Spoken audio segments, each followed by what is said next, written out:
Okay, I'm back. Sorry. I think I will take a little time. Just let people come back on. Let me see if they're going to re-engage. Otherwise, this is the Native Wellness Power Hour for Monday, April 26th. And you also know that you can later on look it up on YouTube or on the page here, or I believe it's also shared on the Instagram and the other social media platforms. Okay, I see some eyes, and they said there's like 1929. Okay, people are catching on, rebooted. And I actually think I will talk just a little bit about that. That I live where I live, and along the Eastern Rocky Mountain front, and I refuse to move for better internet. I refuse to be a cyber refugee from Indian country so that I could have better internet. Except for hopefully through the new technology access to rural Indian country, that I will soon be I won't name them, because it's not a commercial, but I will have a different type of internet connection. Because, it's kind of like a dial on an old radio. If you look that up, Google old radio dial or something. That's what internet's like in rural America. They just tone us down when they want it. So I hope I don't freeze, but that's also, I thought about talking about that because I had started to, people last night were messaging me about an award show, and they were talking about, oh, sorry, that actor didn't win and he did a good job. We know he's passed on, but he should have won. And so in wellness, I, it's like riding on that old fair ride. If you've ever seen that big boat that goes like this at the fair or at some of the amusement parks. And so sometimes during the pandemic, wellness has been like that. And, of course, engaging in this medium, you start to see a lot of different ways to unfreeze. But I think it's a continual reminder to us that the whole modern, and I'm talking about the wellness movement and in the living generation, and not just in Indian country here, but with Indigenous people worldwide. One of the things that is a natural response to historical, but also intergenerational resiliency, and also to the trauma that is intergenerational, is that sometimes the normal response to that during this time is you freeze. And one of the things that I have seen, and when a generation like the babies now that are being born, when they ask me, I plan to be, it's creator holds my life stick. And so I don't know, but I'll still be around even if I'm not appearing on the Native Wellness Power Hour in 2056 or something. I'll still be around in some form or another. And really that when you start thinking about this time, we've passed all the seasons and we're in our second spring, and of this shared time in our communities. And there's been a lot of brilliance, for my people. We're the most southern group of the Blackfoot Confederacy, and the rest, are now in Alberta, the provinces on the other reserves, but they're everywhere. Our members are everywhere on earth. And we have been very conscious to make it through this time.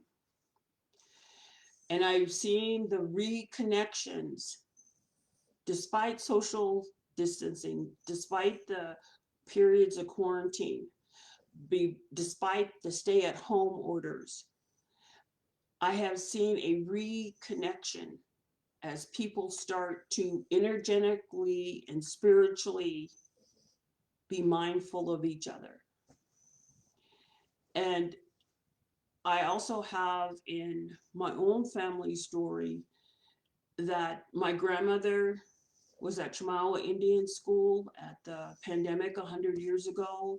She came home, and my family that were living, my grandparents, my great uncles, they began to express again all of those resiliency strengths. So that 2 years later, when they came and they were cataloging Indians again and looking at all our stuff, the current data war that's like in some of the professional fields now about, counting Indians that's an old story for them. But for my people, a lot of the modern academia really only seeing their planting of their first crop of books, if you want to look at their flowers or leaves of books. In my grandparents' generation, and our winter counts precede that knowledge in this hemisphere. Our winter counts, our knowledge, our Library of Congress of cultural systems of knowledge predate that. They predate the first anthropologists, getting a business card. I'm an anthropologist, or some of the other people that came to count us in 1922. I don't know, maybe they're just seeing if some of us were left from the last pandemic. So in my DNA, in my construction, in the energy that I get from living in my in the traditional territory of my people, all of that is not the data set that people are going to look at.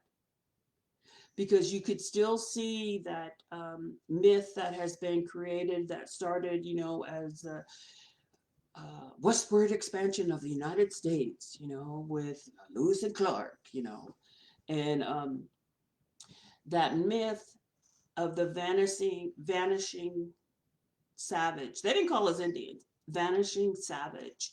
The myth of the broken, traumatized, overwhelmed Indigenous person. And even when I say those words, I'm like, if I was hearing those words, I'd say, put up your dukes.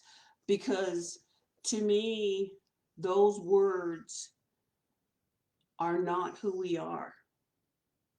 And we must be very careful as to listen to those energetic spiritual messages that people share in our cultures right now.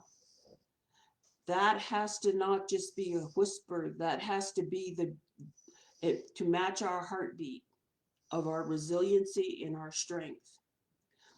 And when you start seeing tribes like mine, like I just had this moment where I was just I was by myself, me and my res dogs, where I read this on social media, that on this side of the line, we have passed 98% vaccination.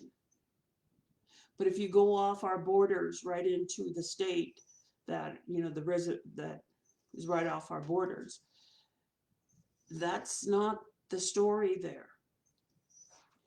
And so our brilliance in accessing, responding, and being part of really the human spiritual movement that is part of the pandemic, to help those we do not know, to help our families to survive. over the course of the pandemic, I would get questions, texts usually, right? People got wore down and, I know they still love me, but all they could get together was to text, on one of those fatigued periods. And when the vaccine first came out, I got this from different tribes and different people that would message me. Should I get it? Should I go and get in line? And one of my friends, she was like, they had to wait 4 hours. And I was like, 4 hours out of the rest of your life? I think you could spare it. But what I would tell people, so I would text them, I tell them, anyone who listens, I may have even said it on a power hour during that time, is I would say, you must do whatever is necessary to survive this pandemic. And I mean necessary that you must celebrate during the pandemic. You must laugh. You must dream. That's what I meant, right? They asked me. So sometimes if people don't ask me, I don't ask. I don't tell them what they should be doing. Although, of course I could think it, but I've learned part of the wisdom of wellness is I do not know that person's journey. So I honor their journey. They have the right to figure it out because they have all those capabilities. And sometimes they just need to have someone say, hold on to life. And the pandemic can still take the lives of the people we love. It is still taking lives of people we don't love yet. We don't know them yet. We may never know them. And so not to get where we stop thinking like the ancestors that thought universally, galactically. They thought of the interconnection of everything. So when I was thinking about my wellness story and during this time, and what I would tell if somebody, how am I going to write it in my journal? Am I going to express it in a quilt? Am I going to make a mask to honor this time? Because now this second year, and my people made the people working and connected, advocated. Many of the people took up those roles of provider and protector of not just their household, but our entire nation. And to see that I had that opportunity to be on this power hour, but it took my part. And, I keep joking with people, I would like an honor song of when I survived my grocery shopping during the pandemic. Because I was in stores where, had to drive far, but I was in stores with people during that time. And I don't know them, but they came from different families. They do not look like me. And they had that same energetic energy that they were there on behalf of somebody else. And they were going out on behalf of somebody else. And to really not just think about that in terms of physical action, but what does that say about spiritual action? You act. Spirituality is action. It is being, but it's also that you do those things that you don't have a guidebook for. And what I've seen, that English word, that concept of sovereignty, I've seen people practice self-sovereignty. They have actualized so that they could be here on April 26, 2021. they went and they sought out those information in the, if you want to say in the haze of the pandemic, when leaders, their outside sources, people with a, sometimes I jokingly call them the alphabet tribe, you know, they also were in a haze because for whatever reason, that's part of the story. And so I looked like I had experienced in my life. In 2006, we had two of the Maori Carvers come to in February, midwinter, to our reservation. And they were given a task by their elders. And they didn't want to, come over and laterally anthropologize us, if that's even a word. But they didn't know the correct protocol of how they should ask us. But they were carrying this mission that their elders had sent them on. And what they wanted to know, because they knew their river, that the salt water, when the fresh water met the salt water down in New Zealand, they knew that our water up here was related to all of that, that those streams were interacting. Those streams of condensation, of the ocean, of the weather, of the winds. So they wanted to know, how are they taking care of the water? And it came about on their visit that they got that information. And they said, oh, we're so relieved. Well, they didn't say it like that because they're men. Oh, we're so relieved. And they didn't know how to ask, but yet they came. That's an act of self-sovereignty. We don't know the end of this yet, but yet we are holding on. We are working, on all levels, our physical level, our emotional, our mental, our spiritual. And I know I probably forgot one of them, but you know what I mean. You knows. And so I was thinking about that there are going to be as many stories of how we got through this period in a good way.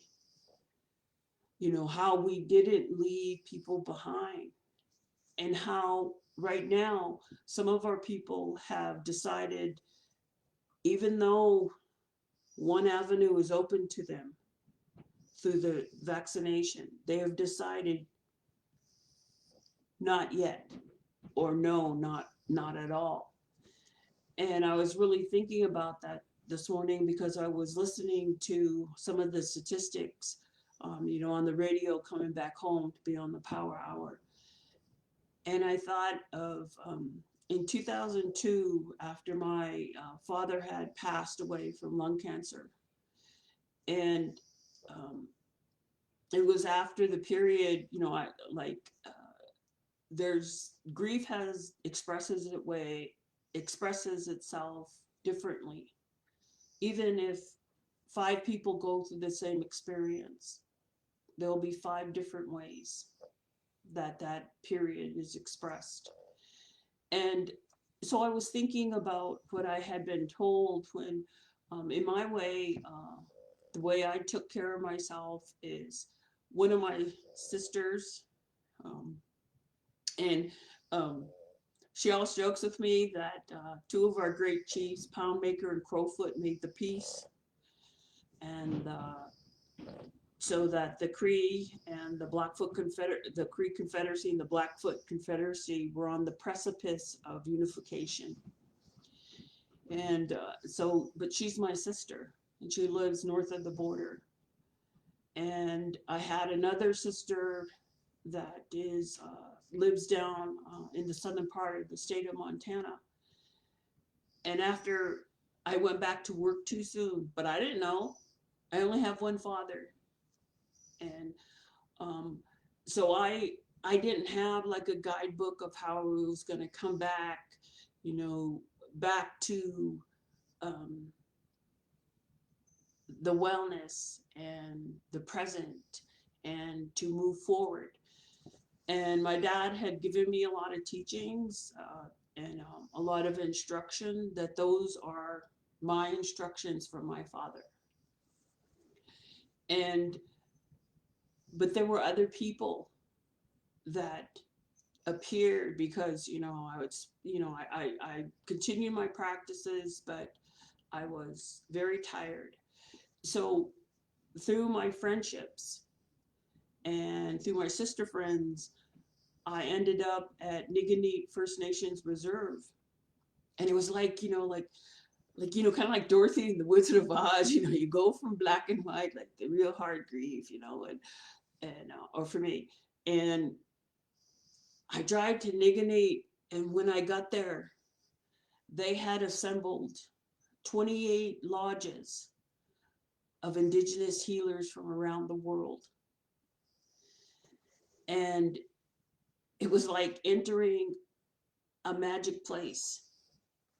But I met one of the men there that really helped me out. And one of the things he told me, because uh, there's a logistical side when people pass away. And so sometimes people are not at their best when you're doing all those logistic details.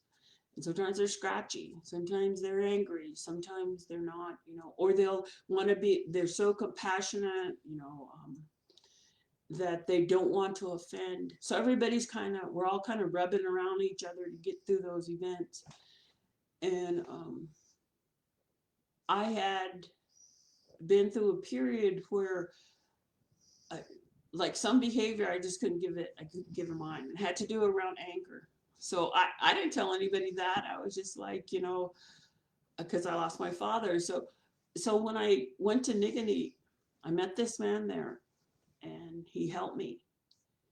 And once he helped me, it's like we couldn't stop laughing, and so we were laughing and laughing. And he said, so I was getting ready to leave, and he said, remember, it's easy to get angry, so pray for understanding. And I had went and asked him for direction. So that's what he left me with. So I have thought of that during this pandemic. And when I see people, throwing a little tantrum, because they got to wear a mask, or throwing a little tantrum because their hands are dry, or they got the cheap hand sanitizer as a public health giveaway or something. I don't know, and they catch themselves like, why am I so angry? And so I wanted to share that as part of my story, because sometimes even when before the pandemic, and one of my friends, we were getting our coffee, and that person that was touching the sacred being was like, they were not in a good mood. So I've used that since I received that teaching. And now I've also seen it as we are coming out in this phase of the pandemic and becoming resocialized. We cannot go back to whatever that old way was prior to February 2020 or December 2019, whenever your start date of acknowledging the pandemic is, and whenever your world got flipped like a nice good pancake on somebody's cast iron pan. And now we're coming out again, where we're getting opportunities to come together, wearing a mask, following all the recommendations. Even if you're vaccinated, it doesn't matter. Wear your mask to honor those that are not vaccinated yet. And I don't mean just in the next city or at the Walmart you usually go to. I mean, like those people in India right now that are suffering.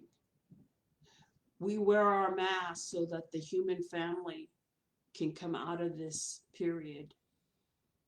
And so it's really not, sometimes in what they know about, like, certain things happen to groups. And when we're so on the edge about everything, when's that UPS driver getting here with my chocolate, or something like that. I don't know. Or I know people have thinned down on their clothes buying, and maybe they have one of those t-shirts that are like this, they put it on and that's the neckline now. Like, all the elastic's gone up. So when we're re-socializing now, and I seen somebody was at a powwow, and like it was like it looked like teen girls were jingle dress dancing, and they all had their mask on, and I was like, look at, they're all together. Like, I was so excited. I don't even know where it was at. But to really give yourself a break. If you do find that now we're asked to leave our safety nest, it's like leaving your cozy bed on a cold morning to get up to be the first one, to start the meal, start the coffee, and it's cold and it's chilly, and you don't want to leave your little cozy bed. So now, as we're getting re-socialized, and that opportunity again to come, because we're human beings, we're social beings, and we've made do over this medium. But really think about, it's okay if I feel a little hesitant. It's like, it's like if somebody had hobbled you, like tied your feet, a rope, like only gives you like a half a step, and you've been walking like this, you know, and then when you get home, you're like, whoo, you're all smooth, like, moving around. When we re-socialize to things that happened before the pandemic, to be mindful of and compassionate with yourself, that you're going to have your own journey. And I don't know, if I was doing a winter count, maybe it would be my foot marks, because it is going to change. It's going to change how we interact in Indian country, how our leadership represents us in venues now. And as we start to regather, and this is the all over in Indian country, this is the time when there had become new ways of gathering. The Indian conference. I'm just going to name a couple. The Indian conference, the buffet at the casinos, the swimming pool during an athletic tournament in a hotel. Those are all places where, prior to the pandemic, like, you could tell if it was a good event, like a good tournament, if the pool was filled with Indian kids. And so we're going to go back into those venues, and we're going to move forward. So in wellness, it's like there's been seasons where, before the internet, before Facebook, and for young people, there was, some of us are older than the internet. And so we've had these ebbs and flows. So whatever skill you built in your wellness journey, or that you've built to get you to April 26, 2021, to maintain your wellness, your happiness, your calmness, your serenity, your cultural way of life, you're going to take that wisdom and you're going to move forward. And I'm looking forward to, I think one of the things that I've seen in all come out of organizations, communities, individual people, I follow one of the, he's just like a primo fancy dancer, but I don't want to get anyone's, I'm not gonna, I'm not, we all know a premier fancy dancer. And so he has on his Instagram, he's teaching dance steps, because he wants people to start, getting ready, getting ready to dance in a group. And so if you've been dancing on the cyber powwows or just in your living room, remember when you go back into the circle and there's other human beings, don't step in anybody's corns, or, if you're wearing your shoes, don't step on anyone's little soft moccasin toes. And so he's been teaching dance steps. So every once in a while, when I'm listening to him or I'm listening to music or something, I start dancing around my living room because I want to get that beat back. So, but I also know I got to be conscious of other people when I go out. So I'm looking forward to this time of year. We just had like 4 days of off and on snow, but now I see more green grass, and wellness is going to continue into the next season. So I wanted to talk specifically about some techniques. If you've never journaled, you've never considered uh, honoring your life story, or you just share it, and to really think creatively about expressing your story in this medium, the brilliance that I've seen is I was always so envious of our Canadian relatives that have APTN, their own Indigenous television channel. But I think we're going to see a lot of channels come out of this experience. And what you found out, all ages, there's a little young man that lives in Great Falls that, he does a broadcast. He's been emceeing. He shares his thoughts, and I think he's about 12. So to see the presence of Indians and Indigenous people on this medium, where we've really had to maximize it during the pandemic, I think that's going to continue. So I'm looking forward towards, the award show in the future, where not only are they all Indigenous actors, but an Indigenous person wrote the screenplay, an Indigenous person directed it, an Indigenous person produced it, and I demand that that award for best Indigenous, produced picture or whatever it is, the best picture of the year, that the presenter is Indigenous. And if we could end up that little statue, it would be, I hope I see that. And I have every faith that that's going to happen because of the creativity that I marvel at every time I see this. So if you've come to a Native Wellness or to some of the other, there's just a lot of people that want Indians to live in a good way. And they're all under kind of like this umbrella of wellness. But there's a technique, and a lot of other communities also use it. You may have experienced it in one of the workshops called the River of Life. And often people start out with the experiences that they could see where they were injured. And in some communities, like, they talk about the milagro, the where if you have an injury, but yet you recover from that, it's the miracle.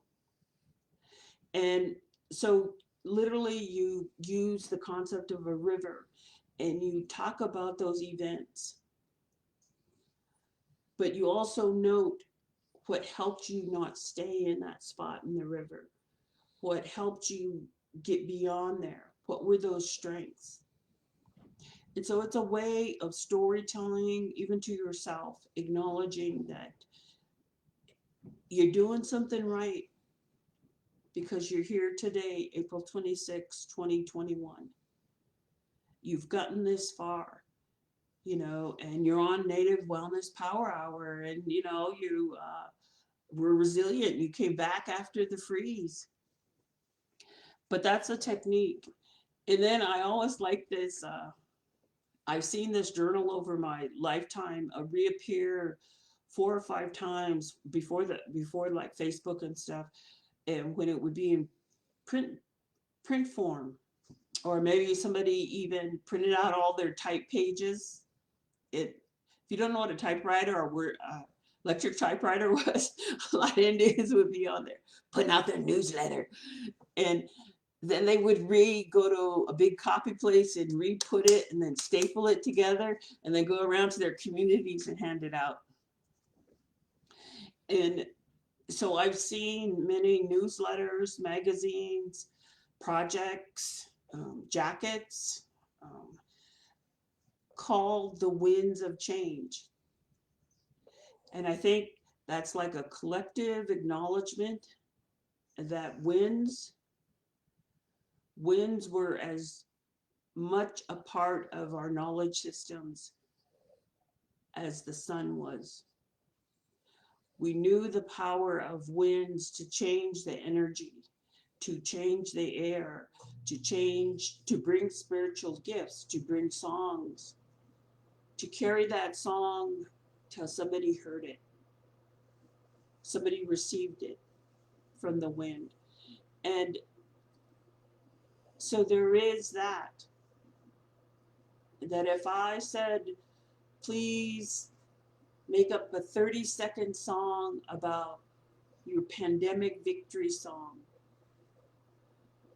because songs, speech, rapping, talking in phrases, hashtags, all of that is acknowledging our ability to create and to express ourselves.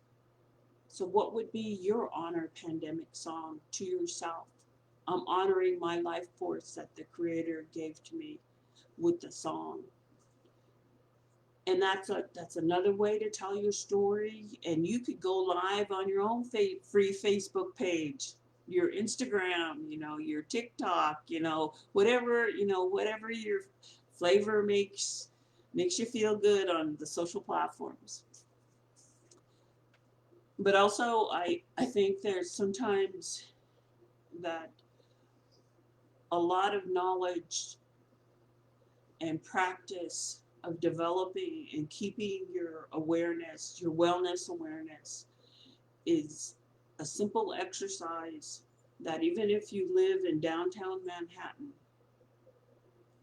or you live across the gravel road from me, that you pause during the day and you listen for the wind. Even if you think the air is still, there is still pressure.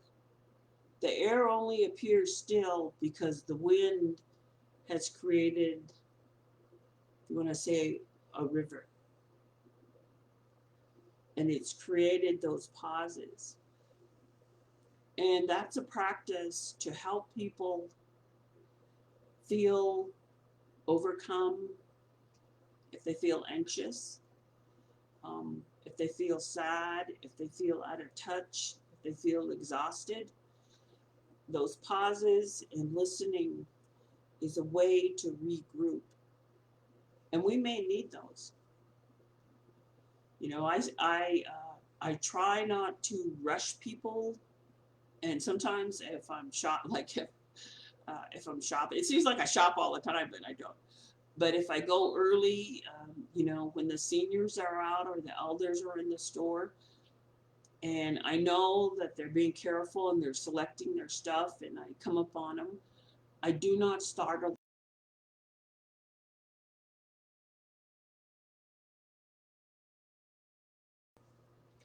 So sometimes I start humming, like, kind of like, what peas am I going to buy? Just so that they can start feeling that somebody's coming upon them. But I try not to startle or rush people, and that includes myself. So sometimes I pause, hit the pause button. So we have 7 minutes, and the other one, I really think that there are a lot of teachings from all our cultures about the beginning of the day, sunrise, and sunset. Sunset.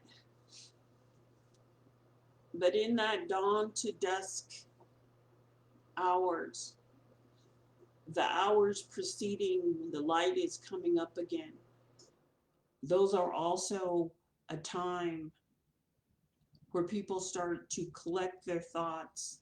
They prepare for the day, to whatever task, whatever the light brings to people. And the hours after the light is fading and it's changing and the night's coming to teach us things and to be with us during the nighttime, all those energies that come at night. What is your end of the day thought to yourself? What is that self-talk that you give yourself at the beginning of the day, and that helps you get up?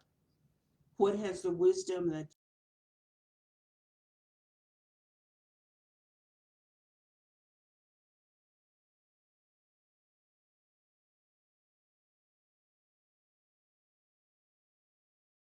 like that you needed 4 hugs a day to be well?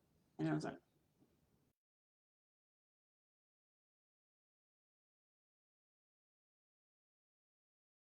this is one of those moments in the pandemic where, like, a lot of the pandemic, I live alone, me and my res dogs. So I kept myself safe so that I could still see my mother, and we had a cohort, of safety, um, and I didn't take risk and be, uh, um, I so I was like 4 hugs a day, like, okay, and then how you gonna hug people? Like, did I got saran wrap myself? So I would think of a lot of images, and could I sew a suit where I could hug people, and then just like clean it off, sanitize it off, I went through all these scenarios. But then I decided, well, I could give myself 4 hugs a day. So right now, unless you're driving, but then you could give yourself half a hug. I would like to invite you to get a hug during the power hour by hugging yourself. Just squeeze yourself, and if maybe you didn't, maybe your lunch order wasn't right, or, somebody ate the other half of your sandwich. I don't know. So if you've had any uh, little trip ups during the beginning of the day, it's going to be okay. So sometimes during the day, or if I had like figured out something, where in the past that I might have had someone come in to help me or something like that, and I figured out something, I started giving myself, because I realized that I was my own social interaction with myself, that I started to, as part of my wellness, to just do things where I acknowledge myself as a person going through the pandemic and maintaining my wellness. So, you could give yourself, see, that's my second hug, my third hug, and now my fourth hug during the power hour. And I think that a lot of people help themselves, and that really is what wellness is. That's what the wellness movement is what we learn and how we learn to, um, help ourselves heal from maybe injuries of the past, the intergenerational legacy that we've inherited, uh, but how maybe we learned in our wellness journey how to celebrate again, how to celebrate ourselves, not in an egotistical or laterally oppressive way to other people, but to honor ourselves. And in wellness, that is also when people share their stories, people they do not even know receive the medicine that they need to move forward. When they hear the story of another person, or they see representation of how people use their creative skills to move forward in a good way, in a fun way, in a creative way, they are encouraged. And that's a critical part of wellness, is sharing our journeys and how we were able again to honor that life spark that the Creator has put in all of us.